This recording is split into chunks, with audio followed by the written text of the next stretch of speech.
حضور نے فرمایا من تشبہ بقوم فہو منہ، جو کسی قوم کی مشابہت کرے گا وہ اسی کے ساتھ اٹھایا جائے گا۔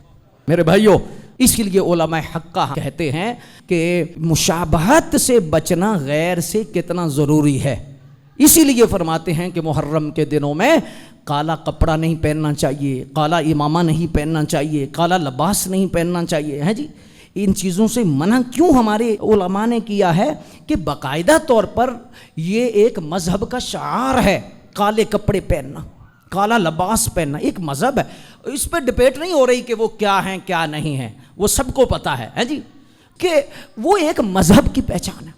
تو آپ کیوں دوڑ دوڑ کے اس طرف جاتے ہیں؟ ہمارے نوجوان بالخصوص جو ہے، کوئی کڑے پہن رہا ہے، کوئی مرکیاں پہن رہا ہے، کوئی چال چل رہا ہے، کوئی چلے تحفے سے بھی سوچ پر کہ رسول اللہ کی سنت کے ہوتے ہوئے تو اندھیروں میں جا رہا ہے، سفیدی کے ہوتے ہوئے تو کیوں وہ کالخ کی طرف جا رہا ہے؟ تو کالخ کو کیوں پسند کر رہا ہے؟ حضور کے نور کے جلووں کو کیوں نہیں پسند کر رہا؟ اسی لیے ہماری شریعت نے منع کیا ہے۔ دیکھیں، ہمیں لوگ کہتے ہیں کہ اویسی صاحب جو ہے وہ سختی کرتے ہیں اور بہت سخت بولتے ہیں۔ میرے بھائی، یہ سختی نہیں ہے، آپ کی پہلی ہے، آپ زمیندار ہیں، تو کیا آپ کھلی اجازت دے دیں گے کہ آپ کے پھولوں کو کوئی جانور آ کے کھا جائے؟ کیا آپ باڑ نہیں دیں گے؟ تو میں علماء سے گزارش کرتا ہوں کہ تمہیں اللہ نے منصب دیا ہے، منبر دیا ہے، تو یہ جو اہل سنت کی پہلی ہے، اس میں جو جڑی بوٹیاں اگ رہی ہیں رافضیت کی، خارجیت کی، کیا سپرے کرنا تمہاری ذمہ داری نہیں؟ کیا رسول اللہ کے سامنے تم نے چہرہ نہیں دکھانا؟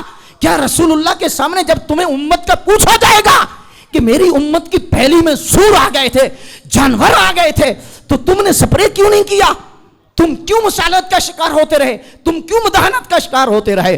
تو کیا رسول اللہ کے سامنے تم گنگے نہیں اٹھاؤ جاؤ گے؟ کیا رسول اللہ کا فرمان تمہیں پتہ نہیں کہ فرمایا جب حق بولنا فرض تم پہ ہو جائے، جو عالم خاموش ہو جائے، فرمایا گنگا شیطان اٹھے گا۔ میں اس پہ ناراض ہوں۔ ساری زندگی ادھر ہی تو نہیں رہنا، ویوز کے چکر میں کہاں کہاں تک، کدھر کدھر تک جاؤ گے؟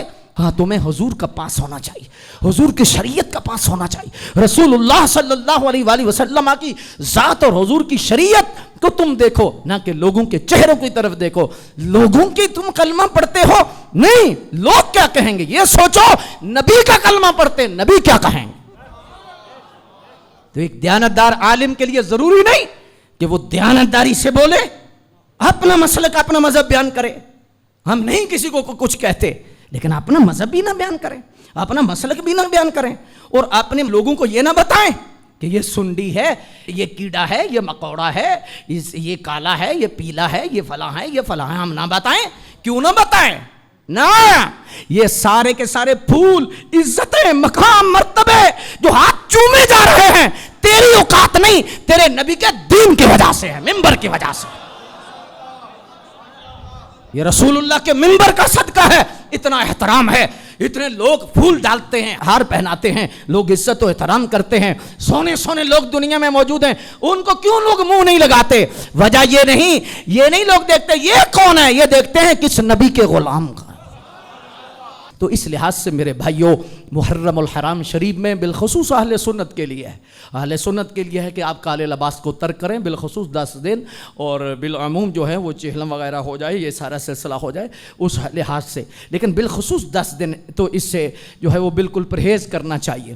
آج کوئی پوجا نہیں کرتا، لیکن عین طلوع آفتاب کے وقت اور غروب آفتاب کے وقت سجدہ کیوں منع ہے؟ مفسرین نے یہی لکھا ہے نا کہ سورج کو پوجا کرنے والے لوگ سورج کو سجدہ کرتے ہیں اس وقت کہ ہمارا رب ہے، طلوع ہو رہا ہے، اور پھر غروب ہوتے وقت کہتے ہیں ہمارا رب ہے، ناراض ہو گیا ہے، غروب ہو رہا ہے، اس لیے سجدہ کرتے ہیں۔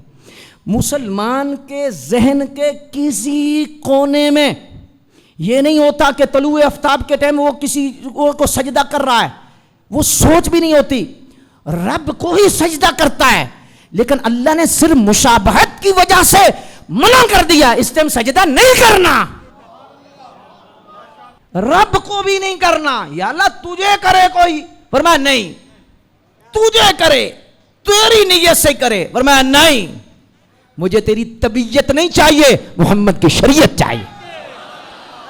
ان سے مشابہت ہے کہ جو سورج کو سجدہ کرتے ہیں، تو جب رب نے سجدے کو پسند نہیں کیا مشابہت کی وجہ سے، تو غیر کی مشابہت کر رہا ہے، محرم میں باز آ جا۔